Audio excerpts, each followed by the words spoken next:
அனைவருக்கும் மக்கள் மருத்துவத்தின் அன்பு கலந்த வாழ்த்துக்கள். என்கிட்ட இப்போ கொஞ்ச காலமா ஒரு கேள்வி கேட்கப்படுது வாட்ஸ்அப்ல. என்ன அப்படின்னா, கணவன் மனைவி உறவை எப்படி பேணுறது, பாதுகாக்கிறது, பிரச்சனை வராம எப்படி வச்சுக்கிறது அப்படின்னு கேட்குறாங்க. ஒரு நல்ல ஒரு விஷயம் தான். என்ன காரணம்னா, கணவன் மனைவி உறவுலேயே சின்ன ஒரு வருத்தம் வந்துட்டா கூட உடல் ரீதியாவோ இல்லை மன ரீதியாவோ பிரச்சனைகள் நிறையா வருது இல்லையா? ஏன்னா நம்மளே பார்க்குறோம், நம்மளை சுற்றி இருக்கவங்கள பார்க்குறோம் இல்லையா? இதான் விஷயம். அப்போ என்னன்னா, ஒரு சின்ன ஒரு லாஜிக் தான்.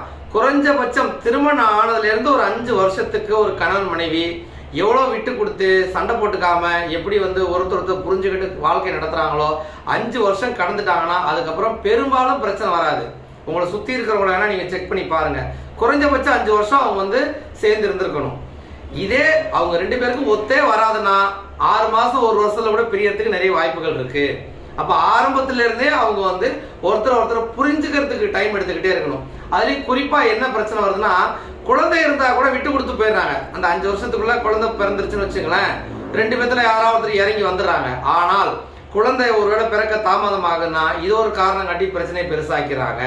அப்போ எந்த ஒரு கணவன் மனைவியும் முதல்ல ஒரு 4-5 வருஷம் ஒருத்தருக்கு ஒருத்தர் விட்டு கொடுத்து புரிதலோட, திருமணம்ங்கிறதுனா அதான விஷயம் இல்லையா? திருமணம்னா என்ன அர்த்தம்? விட்டு கொடுத்து வாழ்றதானே. அது மாதிரி முயற்சி பண்ணி பாருங்க, எந்த பிரச்சனையும் வராது.